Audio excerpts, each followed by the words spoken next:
Now let's continue our tour through the data types in this second part. And let's continue with the exact numerics, and let's look at the money data type. Now when I need to store money data types in my database, notice I can use the money type, and it goes from negative whatever that number is. Let's say that's going to be billion, that's trillions, negative 922 trillion, to positive 922 trillion. So unless you need to manipulate numbers larger than that, the money data type should take care of you. Do be aware it's going to store the data in 8 bytes of memory, somewhat expensive. Then there's a small money data type that allow you to store numbers from negative 214,700 plus to positive 214,748 plus. Notice that one only takes 4 bytes of memory. That's our money types. Now approximate numerics. Let me get both of these up here. You have float and real. Now approximate numerics use a floating decimal point. Now these things are popular and they're convenient, but they're not precise. So be aware that you should not use these in financial calculations, medical, scientific calculations where accuracy is utmost importance, because you will get rounding errors and changes in your data, slight ones, but changes nonetheless. So notice you can use float that gives you up to 8 bytes. A lot larger numbers can be used. And I'm not going to convert from the exponential notation here. You can do that. Or the real, it only uses 4 bytes, stores less. So you have to decide what you want to use. Now the date types are very popular. They're used quite often in database programming. The first date data type that we'll talk about is date time. Now date time will store dates, look at this, from January 1st, 1753 through December 31st, 1999. Now that's a huge span of time.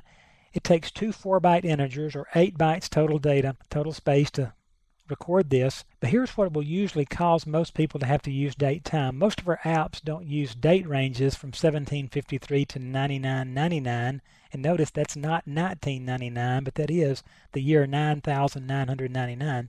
But it will store any date to within 3.3 milliseconds of accuracy. So if you need to know exactly when something happened, you can use date time to store that to within 3.3 milliseconds of accuracy. Small date time is probably more realistic in most situations. This allows you to store dates from January 1st, 1900 through June 6, 2079. Now, if you need to forecast past 2079, you'll have to go to the date time.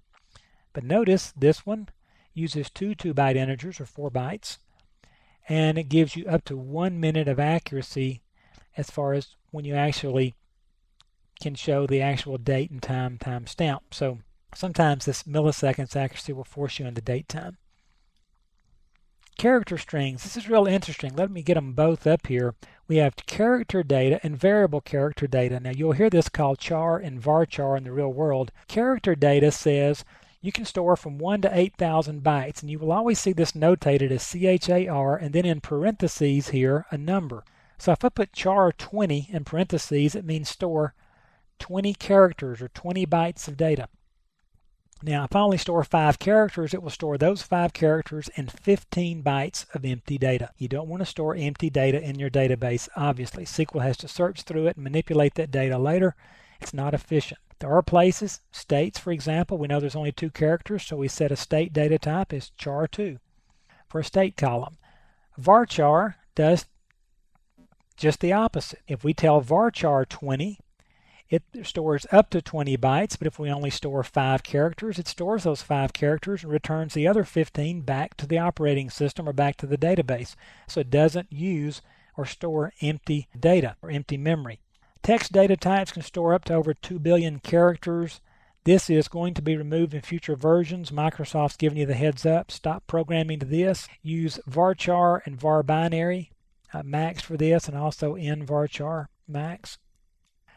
For Unicode, keep in mind with Unicode, we simply doubled the size of our character set to let us store more characters. This gives us the ability with just regular character sets.